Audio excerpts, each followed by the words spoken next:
Evening everyone and welcome to another Wine Social Live with me, Brad Winetime London. Hope everyone's okay. Happy Thursday. Tonight we are going to be joined by Zara from GInVino to talk about Georgian and Armenian wine. Amazing wine regions, the cradle of wine, in fact. So let's let her get to join us and we can get started. Hi Lee, hi, how are you, mate? Great to see you. Happy Thursday. Let us know what you're drinking. Let me know if you drunk any Georgian and Armenian wine. Hi Moshi, how are you? Hi Pen, good to see you. Hannah, great to see you. And here she is. Zara's already joined. Let's get started. Off to Georgia. Always on my mind. Hi Zara, how are you? Hello, I'm good. How are you? Wonderful. Thank you so much for joining me. Likewise, thanks for having us today. Yeah, you, yes, the whole team. So let's jump in while the guests, while the audience is all arriving. Talk hmm to me about GInVino. Talk to me about where it all started for you in the wine world. Well, this is a quite fascinating story, so I'm told. It just happened to me in a way that no one expected. So I was working in corporate world in finance, in consultancy, and for many years in the city in Canary Wharf, and I had to take a break. I really wanted to go somewhere, so I took a sabbatical and I went to Argentina for the reason that I danced tango, and I thought, okay, if I'm going to go somewhere, it has to have some kind of connection. So Yes. let's go to Buenos Aires. So for a couple of months, it was just dancing and drinking wine and going to, different social events, etc., etc. And then at some point I realized it's just dancing. I need to do something else. This was a fair good 6-7 years ago. Okay. And I started going to a very famous wine bar in the center of Buenos Aires, Aldo, where they would usually host winemakers. And I know really well the whole Argentinian winemaking scene, actually, even though currently I'm not working with Argentina. And on one of those events, I met a very famous winemaker, Roberto de la Mota. He is actually doing, he's a winemaker for both Mendel wines and Revanche. Yes. And we started conversing, and he started commenting on how well I get the nose of the wine and the palate, even though I had no education, no background. Yes. And I said, fine, I'm buying a ticket and I'm flying from Buenos Aires to Mendoza. So I went up to Mendoza and I lived there for some time. But it all started with me going with the flow and seeing where it takes me. And I started working with Argentinian wines, and for a few years, this was my focus. And on Okay. one of the years when I was attending ProWine show in Düsseldorf, I was challenged to go and try Armenian and Georgian wines. And you should have seen my face. I was like, really? Should I? And I was back to back in meetings with my Argentinian partners, and therefore I went to taste it. It was, you've been to Provine. It's so big. You have to Yeah. walk at least, good 10, 15, 20 minutes from one pavilion to the other. So I would go in the evening and taste the wines and scratch my head and thinking, why don't people know these wines in UK? And that's how it all started. Even though, to be fair, at that time, I think there was one Armenian wine in the market and maybe one Georgian. When I say one, I mean a brand. Yes. So GInVino was the first one to take on board few really good Armenian wineries and then Georgian wineries. And So when did that start? When did GInVino start? If no one knows, how long have you been 16, going now? so now 4 years. Okay, okay, wow, okay, brilliant. And we are primarily, this is what has been our focus. We are on-trade suppliers. And that's why we don't do a lot of online sales as such. We're not one of those, Armenian or Georgian online retailers, even though there are plenty of really good ones. Take, for example, Taste of Georgia, for example, a really interesting proposition online. we took a decision that we will be developing brands and working with the whole portfolios of both of these countries. But and because we don't have necessarily affordable, well, how do I call it, cheap or affordable. Our wines are starting from sort of a mid-range, even though our entry-level wines are not necessarily,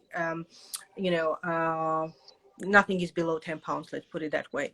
So you have, if you're focusing on that market, you're really bringing a different kind of wines, and you are focusing on putting them in the restaurants in the name of Trive, Oklava, Shoreditch, going to Soho with the Berenjak JKS group, you name it. Like we have prepared the whole Manchester's. Manchester has got in the center has got a most famous. They're now 60 or 70-year-old restaurant. For 60, 70 years, there has been an Armenian restaurant in the middle of Manchester. And now, since we started the business 4 years ago, they have, state-of-art wine list where, you would, the one that you would expect if you go into, one of those, really well curated wine. Well, French restaurant or somewhere like that. If you're going to an Armenian restaurant, you want to taste quality Armenian wines, and you're bringing that to that restaurant. Exactly. And actually, one thing good about this restaurant is it doesn't necessarily do just Armenian wines. They also do Georgian wines. So it gives a really good feel about the region, the regional cuisine, and the regional wines. Unfortunately, we don't have anything like this in London. There are some for Georgian. There's some really nice Georgian restaurants, but in terms of when it comes to Armenian, there are little sort of more or less little sort of ventures, but nothing as big as one in Manchester, which is called Armenian Taverna. But anyway, I mean, I'm going with the someone already asked. It's called Armenian Taverna. There you go. Exactly. You know what? I'm also looking at I'm in isolation because I came from Portugal, and I realized my hair is like this, so I went and cut it today. So it looks horrible. So every time I look into the camera, I'm thinking, Jesus, what's wrong? It can't get much worse than mine. At least you have some hair. Not much left up here. So yeah, that was short and long answer, but yes, tell me. No, absolutely perfect. So let's jump into Georgia first, because we're going to try a Georgian wine first. So let's talk about Georgia first, and then anything you want to talk about. Let's talk about where it is and location and grape growing. You go. You've got the floor. Okay, so we are going to try 2 wines today, and we're going to talk about 2 countries. And as you suggested, we'll start with Georgia. I've done this before, so I'm going to see if I can do it now again. If I can bring, can you remind me, how do you bring photos on screen? Because I really would like to show the audience the region and what we're talking about, where we're coming from. Have you done that? Well, you can't, but I can, and I've already got some maps. So there you go. Does that help you? Can. Oh yeah. Okay. Well, good. I'll try to figure out on your then. So okay. So we're looking at Georgia, and because the way the map works, it doesn't show the Black Sea and the Caspian Sea. But for those sort of who will, I think 99% of the people know where Georgia is. So, when you're looking at Brad's map, you see Black Sea and Caspian Sea. Now, if on my map I could find it, but if you look at where the capital Tbilisi is, I think it has number 4 next to it. And south of Tbilisi, somewhere between Tbilisi and where the border with Armenia is, are the first traces of winemaking. It's they call Shulaveri Gori. There are 2 locations not far from each other that have the excavations that show under the open sky the Qvevris. Okay, so and they have traced this back to 6000 BC, which is, well, I think it's 8,000 years ago. So Yeah, which is astonishing. When people would say things like that, it's mind blowing. it does. And you know, the thing is that um, we as a civilization, we don't, I think only few of us realize how far we've come from where we've been and how much we still don't know. You know, the mystery of the Egyptian pyramids is still a mystery in a way. So when we talk about wine and where it started, I always tell people that unless we find another evidence, because you know things can pop up. I mean, people dig in different places. They might find that something much older. But if you, but currently, I think the story really fits well to. Also in the Bible, there is this very interesting quote, reference to that when Noah's ark landed on Mount Ararat, Noah came down from the ark and he had vine in his hand, and he planted what is now the Ararat Valley in Armenia. The vine into the land, and believe it or not, in 7 days he already was drinking wine. I think on the 7th or the 17th of day. Amazing turnaround time, I would say. But Yes, all winemakers hope that will happen now. tell me about it. It'd be like amazing, wouldn't it? Like you put the wine in 7. I think it was on the 7th day he had the wine and he got drunk, and there even I used to know this by heart, and I can pull out and send it to you those references. But what I'm Please. saying is there is in a way an independent source, that is Bible, that says that something has started in that region. You know, and when you look at the whole of region, and we will come to cover Armenia separately, but tell me if you'd like me to talk about the history together and then the winery separate. You know, I'm easy doing it whichever way. Totally up to you. And we can jump into the wines whenever you want, because you're the star, and you explain it the way you are, because I'm really enjoying this. Oh, I loved someone said, I did a wine meditation and it was biblical. Oh, I wonder what wine was that? So, if you look at the region and if you see where the different archaeological findings are, they're not far from each other. No. And what is in Georgia and what is in Armenia, they both show the amphoras. Yes. And they have exactly the same shape. No matter what people tell me, it's exactly the same shape. There are simply different winemaking processes involved. And Armenians call it karas, Georgians call them qvevris. Armenian excavation is actually done within the cave. And if I could bring it up on the screen, I would do it now, but I can't. Maybe you have digged out. You should have told me. I was sort of sitting in the background and looking. That's Georgia. Brilliant. I'm going to talk about those things, but the qvevris and Marani. But if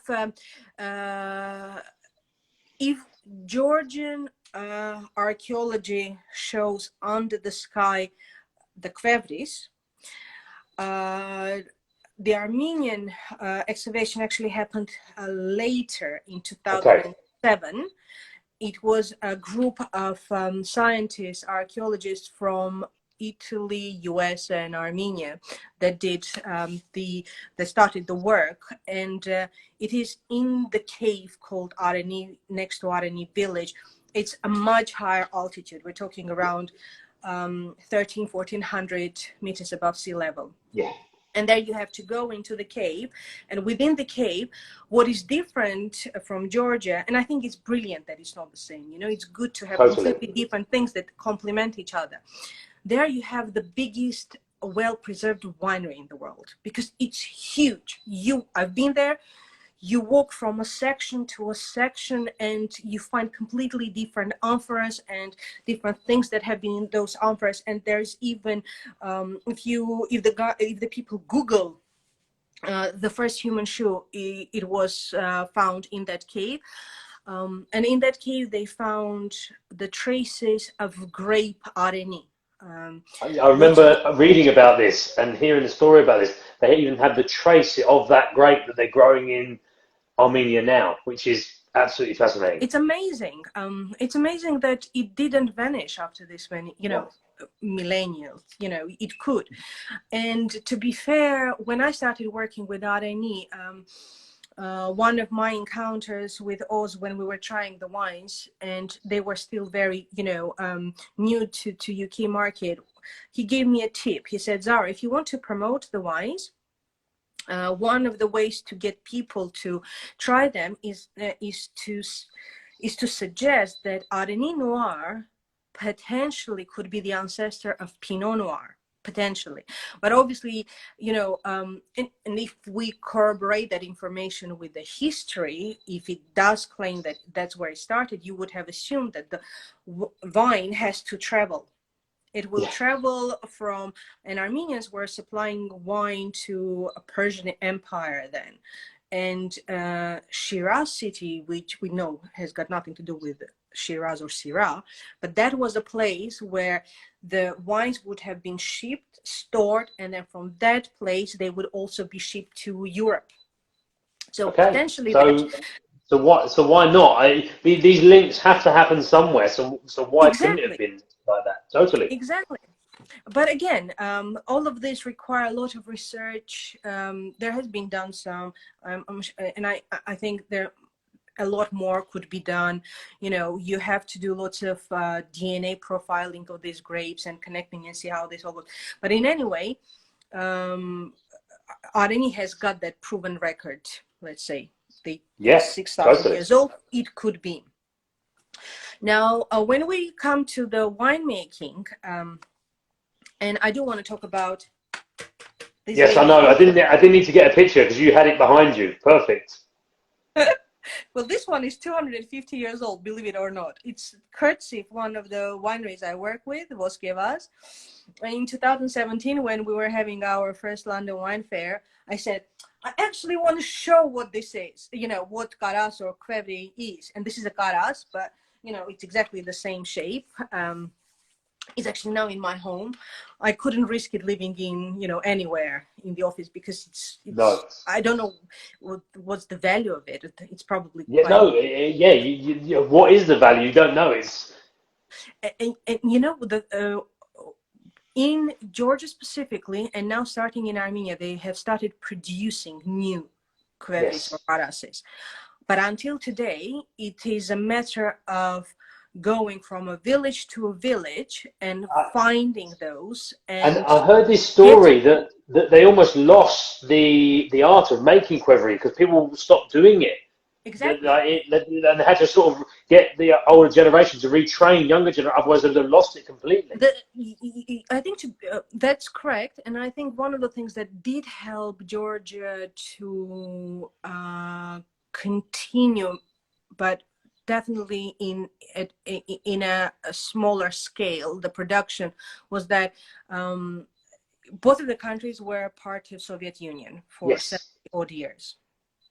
And because the way the whole economy was structured and governed from the center, Moscow, had a very clear structure, who does what. So Georgia, with its grapes, was producing wine. At that time, majority was going into semi-sweet and semi-dry, naturally sugar preserving wines. And they're quite interesting. Still, for these 70 years, smaller wineries or families, because there were no such thing as a winery, if you think about it, everything was owned by the state. Absolutely. They did have Qvevris, and they would have been making wine, and they would have been, making some new Qvevris. When it comes to Armenia, all of those grapes would go into production of brandy, and that's why Armenian brandy has got the reputation. It used to be called cognac. And I know we're slightly diverting from our subject, but I think a lot of people might be interested. It's important. Totally. No, totally. What happened is in 1887, I think it was in 1887, when the owner of the brandy factory submitted a sample of Armenian produced brandy in France for a competition. It was a blind competition, and that brandy won, and they had no idea it didn't came from Cognac region. And because the rules were not as stringent as they are now, they were given the right to use the name. Okay. And for, sorry? Oh yeah, amazing. So yeah, so then also because the rules weren't there in place, they were happy for them to use it. Exactly. And even now, when you walk to sort of any wine shop in Moscow, Russia, or any post-Soviet country, everyone is like, oh yes, I'll have Armenian brandy, I'll have Armenian cognac. They even write cognac, you know, between us. Okay. And I also remember a story that Winston Churchill's favourite brandy was from Armenia as well. And that, exactly, and that was following the gift that Stalin gave him. Okay. And he loved it so much that on each of his birthdays, he would get a case of it shipped. And they say, I haven't seen it, I haven't, so I can't say for sure. They say that until recently, the children, grandchildren, basically his family was getting those cases still. Amazing, still fantastic. That's what they say, but I don't know, maybe someone is joking, but I have heard this from many people, so it could be the case. I don't know. Zara, before we get to some questions, I want to talk about this wine. And obviously, because people are asking Qvevri questions, so I'm going to talk about this wine and matching pair. So talk to me about this, and we can show the photo, and we can answer some of your questions. I know you're all interested in Qvevri, so let's talk to me about this and making wine in Qvevri. Okay, so if people do get more questions about history, we can always come back to them. Absolutely. In the meantime, it's all about wine, so we should have some of it. Yay, we have the same color, which means that we have the same wine. Not necessarily. Yes. But right, so we are today, we have we're tasting Rkatsiteli Qvevri. I'll get you to show it. Rkatsiteli Qvevri for Mildiani Winery. And again, I have had some photos I could show, but I should have sent them to you and you could have shown them. But anyway, so Rkatsiteli, let's talk about the grape a bit and then talk about the winemaking and how we come to get a wine like this. So Rkatsiteli, and I think probably 9 out of 10 in wine know Rkatsiteli, is the main white grape variety of Georgia, and it has been planted throughout Soviet Union massively.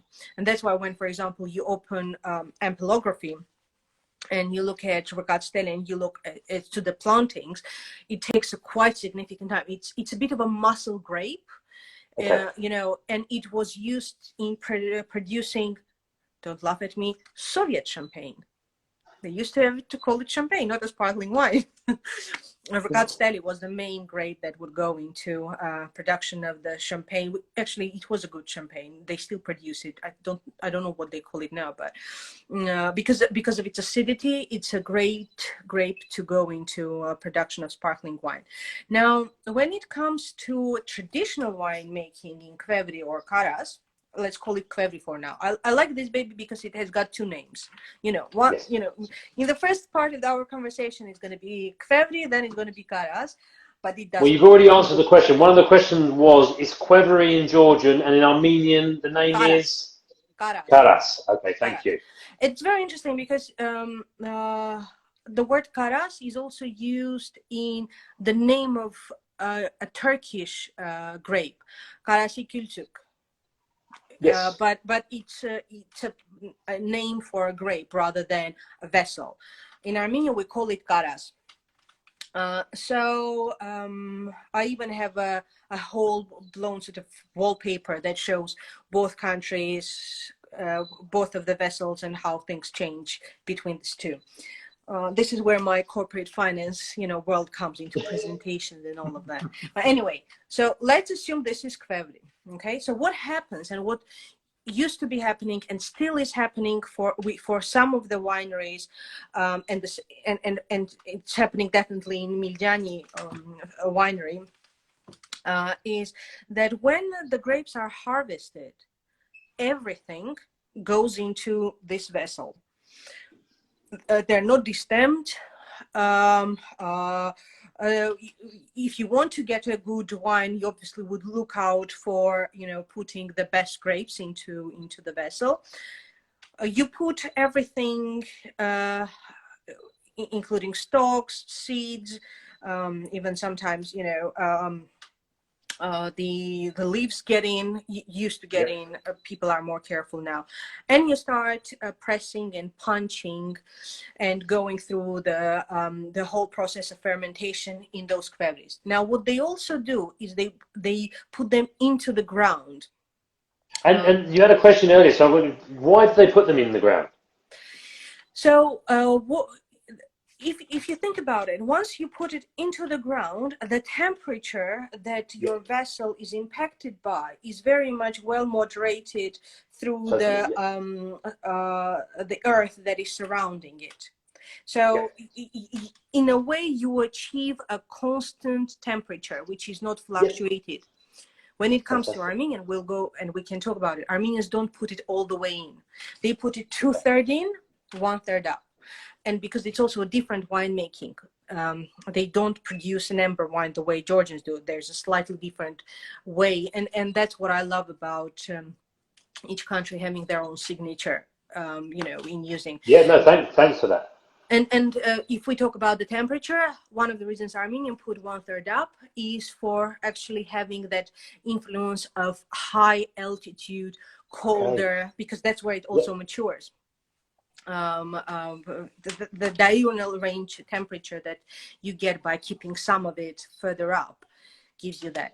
Now, once you've put it in and you've punched it, the fermentation went through all stages, you then seal it. And you seal it for 6 months. And there is also a reason why you seal it for 6 months. It came, again, through a religion. When you do harvest in September, October time, you keep it for 6 months, because then in springtime you have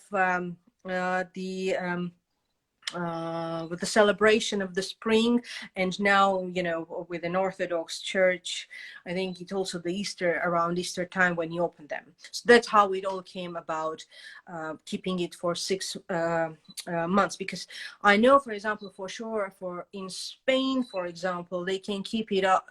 I've tasted one really interesting wine which was kept for 240 days, which is almost 12. It's 9 months, 8-9 months. So it's not a formula. It has come from a tradition. Then what happens, and again, I will not go into, because we have an audience which is not looking for technical details. I will only simply say is that when you look at the wine and you look at the color, because the juice has stayed with the skin for such a long time, it has been taking in color all the time with the aromas. And because it also has stayed with stalks of the grapes for such a long time, it also gets all of its tannins. And that's why when you drink young qvevri, it kills you in a way. All of the tannins are attacking your palate, and it's very difficult to understand the wine. Even though when you go to Georgia, everyone is drinking a young qvevri and even wondering, why do you, Zara, want an old qvevri? I'm thinking, because when I drink an old qvevri, tannins have integrated really well, and the wine has become something fascinating. Yeah, completely different. I know. When I was I go to Georgia quite often. Part of my family come from Georgia. I'm an Armenian, but part of my family comes from Tbilisi. So it's a very interesting heritage that I have. So I'm good with both countries. I'm probably the only one who works with both countries.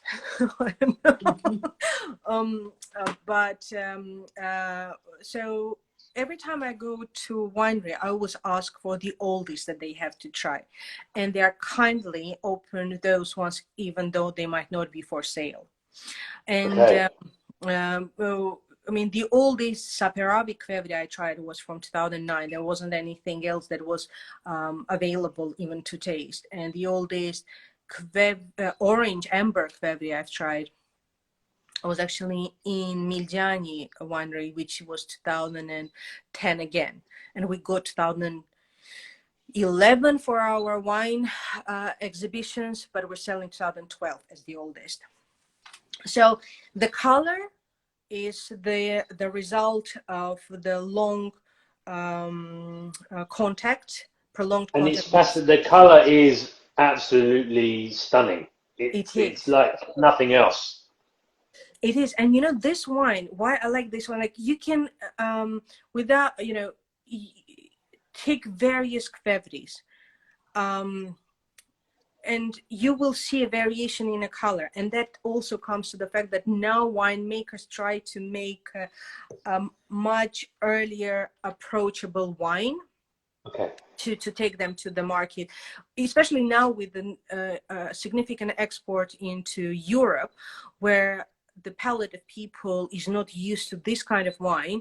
One of the ways to make them sellable earlier is to vary it as to how much you put the stalks and the skins. So you will see slightly different colors. What I like about this winery, and the reason I work with them, is that everything goes in, and I'm able to secure for UK market the oldest vintages.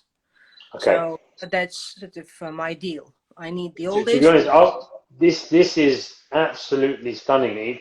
On the nose, I really love the nose because it jumps out of. It's got this wonderful sort of apricot, but sort of like not candy, but sort of like syrupy apricot, but wonderful like dried herbs and spice. But then when you drink it, the palate is subtle, soft, elegant. Like it's the difference and the balance. It's wonderful. So you think on the nose, the palate's going to be big and bold, but it's wonderfully soft and elegant and fresh. It's great, really great. It's an amazing wine. I love it very much. One of the things that I would like to point out to the guys who are watching us today and might be watching later, when you get an amber wine, a lot of people say. Sorry, Lisa. Yes, it's dry. Someone's asked a question. Yes, it's completely dry. It's completely dry. It's dry, and it's fascinating. It's like when you drink sherry or something for the first time, you think it's going to be sweet when you smell it, but it's bone dry. It's fantastic. You have to drink it. You have to chill it like white. You have to drink it like red. It is a food wine. It wants chicken, turkey, even, you know, white fish, but not oily one. It's perfect with various barbecues and meat, but obviously you do have to choose, you know, tender meat rather than, you know, punchy, heavy steaks. It does benefit from decanting. It does, but when you decant it, I always tell people still put it in the fridge for a little bit for it to chill, because then, you know, it does not need to be as cold as white wine, but it has to be at, you know, I would suggest at least 2 or 3 Celsius higher in temperature than white, but definitely drink it cold. Yeah, I think sort of like 8 to 9, 10, I think is fine, would you say? Or a bit warmer, 12? No, not warmer. Okay. Cool. And yeah, so this wine is amazing. Like I have a photo on our Instagram where we show all of Miljani's various grape varieties. We're drinking today Rkatsiteli, and almost everyone does Qvevri amber wine from Rkatsiteli. But they have Qvevri from Rkatsiteli, Matsvane, Kisi, Hikhvi, Krahuna, Tsitska, and all of them have they're all dark ambers, but if you look really close, you can see slightly the slight differences in the colors. It's fascinating. I would say we're pretty lucky we have this winery in our portfolio, because we're able to show older Qvevris. to the public. That's, Someone asked, does yeah. it have to be? It shouldn't be over chilled. Yes, agreed. It should not be over chilled. Otherwise, you'll be chilling down a lot of aromas, and the tannins, Totally. which are well integrated, might be sort of getting their head up and still. No, sorry, and at that temperature that you told me to chill it, it's perfectly in balance. Everything is perfectly in balance, in harmony. It's sort of like harmonious. It's stunning. I love the difference between the nose and the palate. Mm. Absolutely stunning. It's an amazing wine. Should we jump on to Armenia? Let's do it. Let's jump on to Armenia. So we're not going to be tasting wine from Armenia made in Karas. Let's call this darling now Karas, because it is a Karas, for a reason that I wanted for you, Brad, to try something that will show a masterful blend of 3 grape varieties, which has been in oak, which hasn't been in Karas, and I will come back to that.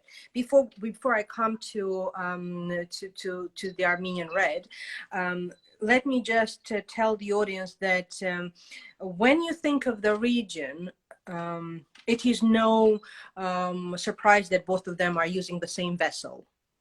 Yeah. 100 years ago, or when the whole thing started, there were simply people living in the area. There were no countries. Yeah. No. So, and simply because of the completely different altitudes where the wine is being made, Armenians would put them 2/3 in, 1/3 up, and they would not keep it for 6 months, right? Okay. They would even, they would do the fermentation, keep it, aging in Karas, but it was not. They wouldn't necessarily have to. They would keep it as much as they want, and they would really focus a lot on Areni as well, and Bouquet Qvevri, which, if I could show you, but if you Google it, the old capital of Armenia, Teishibani, they have found the excavations from a palace of a king, where in their cellars they found around 30 of these guys. Wow. And they said that it could, the cellar was so big it could have at least fitted 500, and they traced back to those Karasis there the great Bouquet Qvevri, which they said is 3,000 years old. So this is in a way, it's not an equivalent to Rkatsiteli for Armenia, but it is it is the biggest in terms of quantity wide grape variety that is being currently vinified. Okay, back to wine. So we've dedicated Georgia and Qvevri, and if you'd like, we can always do more on different topics, etc. But today we will talk about an interesting wine, which is 5-year-old. And when I brought this wine into my market here in UK, it was still young. Okay. So we did submit it to Sommelier Wine Awards, but it was still young. If we did submit it 1 or 2 years later, it would have taken the gold the way it did in Mundus Vini. But anyway, so what is this wine and what is this winery? A quick sort of snapshot to Georgia. The Georgian winery is run by 4 brothers who come from Svaneti region. When you Google Georgia and you look at their sort of, towers in the mountains, that's where Svaneti is. When it comes to Vanardi, it's very interesting. It's, again, home. It's a home to a Muradian family-run winery. And this guy, I very much relate to this guy. He is he's an accountant, an ex-accountant like me, who lived in California and first thought of buying vineyards in California. and then changed his mind. It's like me. I started with Argentinian wines, and then I Yep. changed my mind to Armenian wines. So he thought of a vineyard in California, and I said, no, I'm going to go back to my Yeah. country. That's And where he dipped his toe in, and then he went, no, I'm going to go home. I'm going to do this at I'm home. going to go home, and I'm going to do it at home, and I'm going to do it right. Yes. So his winery is located not far from the capital, and it's in a village Sasunik in Aragatsot and Arat Valley. He has a beautiful outlook to the mountain Ararat, and like Georgians and like most of Armenians, at least all of my wineries that I work with, they work with indigenous grape varieties. He does that too, apart from Syrah. He was in love with Napa Valley Syrah, and he brought that Syrah and he planted it in Armenia. And believe it or not, I have an amazing Vanardi Syrah, which is not this one, but because it's Syrah, when the restaurants select our wines for their list, they go for Areni, which makes sense. So I'm drinking all of that Syrah, my friends are drinking all of that Syrah, and it's an amazing Syrah. And sommeliers like those Syrahs, but they said, Zara, can we have it for us, but for the listing, let's put Areni? I'm like, yes, of course. I mean, as long as someone's drinking it, you're fine. Yes, it's an amazing Syrah, but that's the only one that he has from international grape varieties. Now, what he did is very interesting. He took Areni, which is the main grape variety, then he took Kakhet and Hakhtanak. So Areni and Hakhtanak, Kakhet is not related to the Georgian region Kakhet. A lot of people confuse. Kakhet means hanging, and it's the way the stock of the wine goes, and it's a little bit hanging, so that's how they called it ages ago. Hakhtanak in Armenian means victory. It's quite an interesting grape. We have it as varietal made in Garas from Bouquet Qvevri winery, an amazing one. But this one is a blend, and why I love this wine is that it is one of his first babies that came out, and he's doing it. This is the guy like me who is still a CPA, Varujan, who had a very successful business in California, who left it and came home, and he started studying winemaking. So he's the winemaker as well, and he so it's everything. Brilliant. Exactly. So I very much relate to him, because this is the same thing I do. Like the moment I decided I'm going into wine, I started my WSET. Yeah. You want to do it, you need to know it A to Z. And Yep. he wants to know it A to Z, so he's going to do the wines. And he's making really nice wines. And I think we will be seeing some fascinating stuff coming out.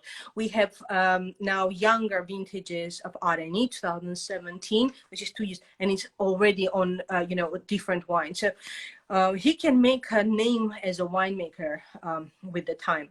So to make a blend where you specifically select X% of this grape, and you can explain why, and then you put it into the oak. He's using both Armenian oak and French oak, and I'll come back to Armenian oak because it's a very interesting concept. It's a fact and an interesting theme for winemaking world as well. And he gets this wine. So what do you think? Wonderful. I love it's very floral again, but then there's wonderful plum fruits as well, and the palate the tannins are soft, they're integrated wonderfully. It's ripe. It's perfect for meat, but also, to be honest, people say you probably need. I think you could drink this on its own as well. I think it's wonderfully balanced and soft. And it has spent only 6 months in oak, so it's not one of those wines that. But think about it has spent only 6 months. It's 5-year-old. And it's drinking like it's the prime time. You could still age it We have only Yes. few of it. I was thinking which wine to send you, to be honest with you.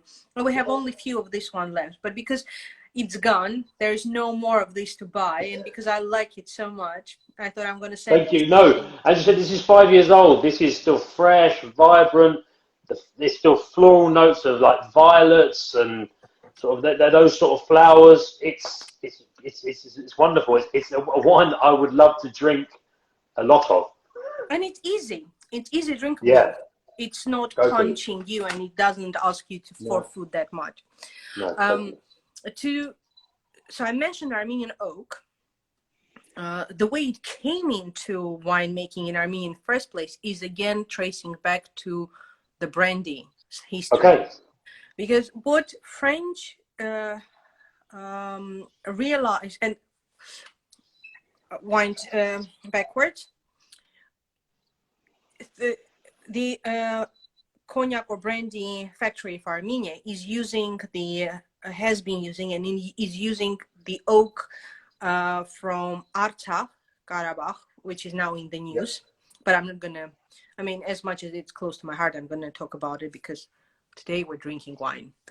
But this oak comes from the mountainous region of Artsakh or Nagorno-Karabakh, and it has been used for many years for aging brandy.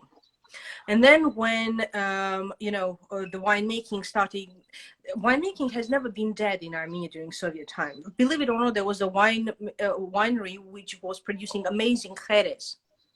Can you think of why? It's fascinating how Armenians go and produce things which have gotten, where is Jerez and where is Armenia? And they have been producing some amazing sherry Jerez. Yeah.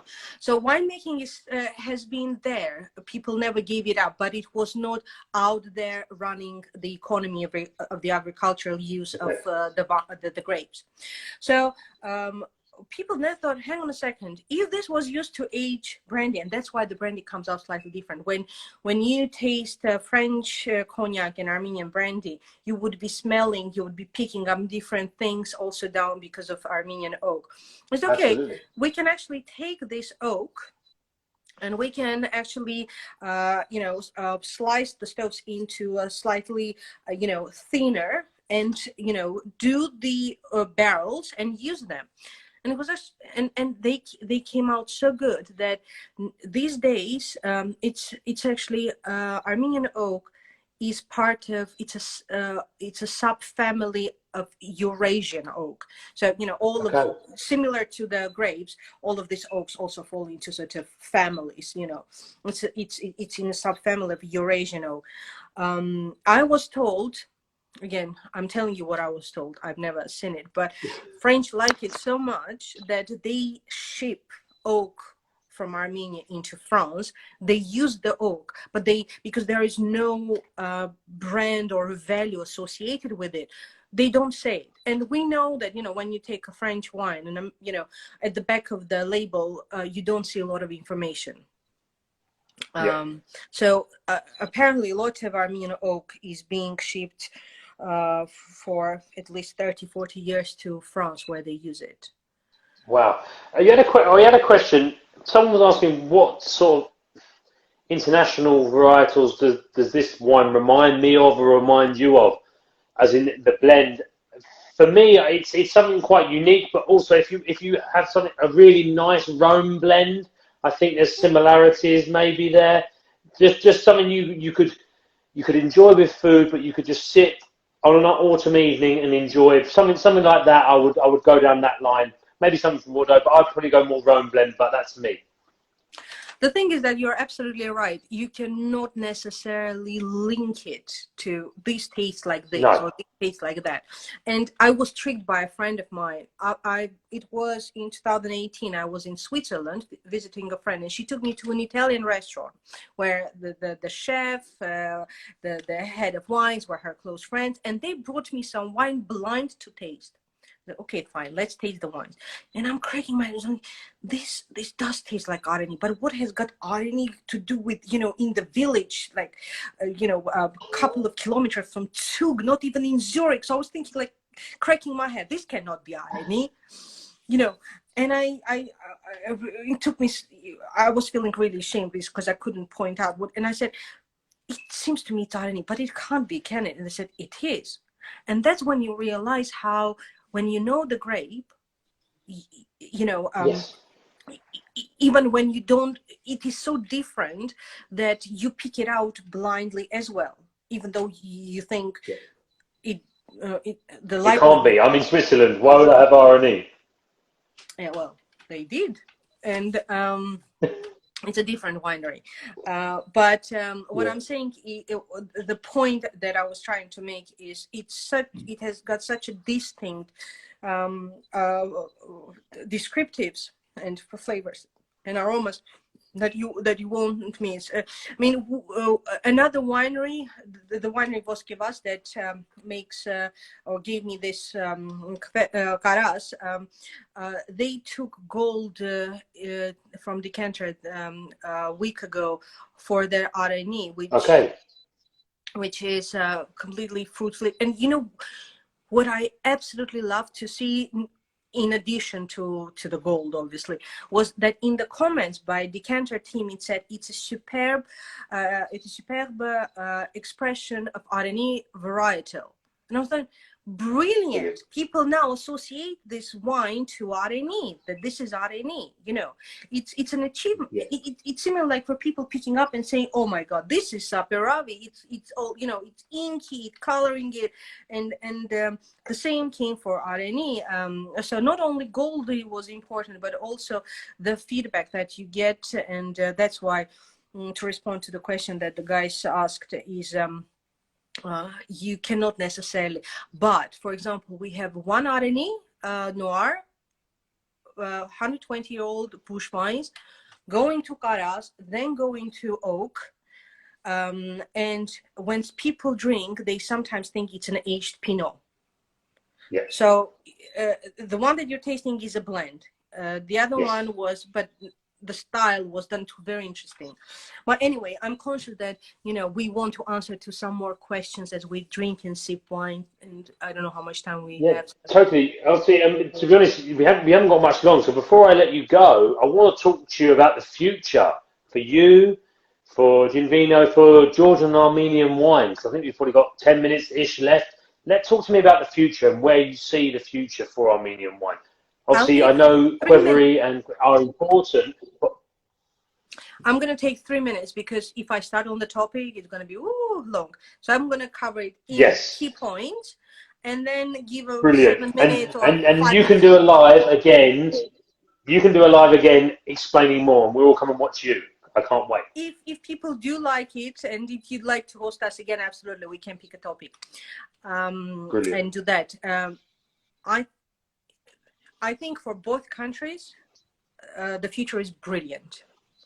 I think they will be in 5 to 10 years time, maybe, I think definitely 5 to 10 years time, they will be where we see now Australia and Argentina and New Zealand. They took, but okay, I'm not being very ambitious, because I think with the time you have a geometrical progression as to how quickly you do things, you know, and I think it will take them less time than it would have taken Argentina or Australia a couple of 20 years ago, for example, because where we are with totally. And I think helping with the digital age and things like that is only going to improve people's accessibility to the wines.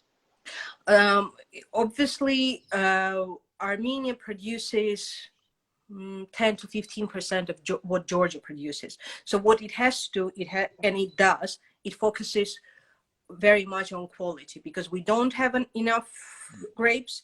We do not have the luxury of producing a range of, from very low price to very expensive. So they focus on quality, and that's why the pricing of Armenian wines, when you compare to Georgian wines, are more expensive. And if you get something cheaper, you always ask the question. When it comes to Georgia, now it's making a boom.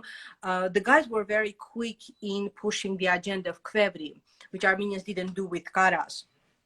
For example, now people still identify this vessel and this winemaking with Georgia, and because Amber Revolution, I've read that book and I've read that name, and I think it's point on. It's like definitely it's an Amber Revolution because it has got that. It will be taking and sweeping the whole world, I think, and with the whole thing of dynamic, natural raw wine, etc.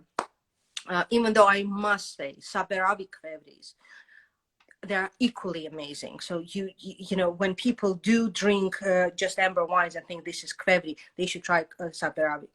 When it comes to Armenia, I think Armenia is not far behind. And I think more and more wineries start working with this vessel, and they produce amazing wines. I have been sent, few vintages of different ones to try, and I can see a progress. And Bouquet Qvevri's Karasi collection is getting amazing year on year. So I think it's a pity that we are limited by the quantity for Armenia. Yes. And to an extent Georgia as well. I think China is going to take a chunk of it. It's already taking a chunk of it, to be honest. So we will be seeing a lot of these wineries in Europe, but with China taking quite a bit from both countries, we'll be seeing sort of finer, more expensive stuff coming through. Yes, I suppose. Zara, you've been an absolute star, and I'm going to do it now so everyone can listen. Try January. I've got some lives coming up. I was gonna advertise them later on, but I'm definitely getting you back on because I think this region is it doesn't get the exposure it should, and I really want to try and push regions that deserve a bit more exposure and chat about them. So you're coming back on in January. We'll sort that out. 100%. With pleasure. Fantastic. We have 3 minutes. Is there any question that you saw which you thought there's no way she's going to answer that question? No, to be honest, you've answered most of them as we were going. And a lot of people were really interested in the history. So I think next time you come on, we go back and dive into a bit more of the history. Even people like the brandy talk as well, which was fun. So we can do maybe we do something a bit about lots of different things. We can do, even Fantastic. a bit of a Paris judgment, Armenia versus Georgia blindly. I mean, you pick. But that sounds absolutely fun. For me, wine is now part of it. It is part of me. I love talking about it as much as selling it. So if there are people who are interested, who appreciate it, and who are interactively, like you feel like you're, around the table and you're tasting the wines and talking with them. That's why give me questions, etc. Always happy. Yeah, totally. Great. A lot of people are interested, so please go and follow GInVino. Speak to Zara. She will point you in the right direction for where to get your Georgian wines in restaurants, in shops. She knows exactly where to go. We didn't even talk about Sarah Abbott and her amazing love for Georgian wine next time. She's doing an amazing job. Thank you so much. She's doing an amazing job. Absolutely. Well, absolutely. Lovely. Thank you so much. Yes, no, it was a pleasure. I'm so happy I drank a bit of these wines. I've been on a bit of a dry since Azores and all of that wine. But anyway, any questions, people, do email us, do ask us. It's not a sales pitch really, but we did put, because of what's happening with coronavirus and because we're solely on trade supply, we did like blind cases on our website where depending on how much you're willing to spend, we give you different wines to try. But we do understand restaurants are closed now and people want to try, so do get in touch if there's something that you would want to know more. Brad, thank you so much. It was a fabulous time for me. I did relax this 1 hour, and it has been a stressful week with all the news, etc. And it was a brilliant time. I enjoyed it as much as hopefully the rest of the guys and you. No, I absolutely loved it, and we're going to talk again very soon because there's so much to talk about. Can't wait. Zara, have a great weekend. You too. Enjoy the wines. Bye, guys. I will do. Thank you. Bye. That was the amazing Zara from GInVino talking to us about Georgian and Armenian wine. There's so much to try, guys. Please jump on their website because, as I said, they are on trade, and obviously some of their restaurants aren't open, so they're now selling mixed cases of wines from Georgia, Armenia. Go and check them out, guys. Amazing, amazing wines. I'm back on Monday, but there's some great things over the weekend. Got some reviews coming. Got my Friday harvest takeover. Some amazing wineries from all over the Northern Hemisphere. And great. Have a great weekend, guys. And I'll see you all very soon. Thank you so much for joining Wine Social Live. Bye.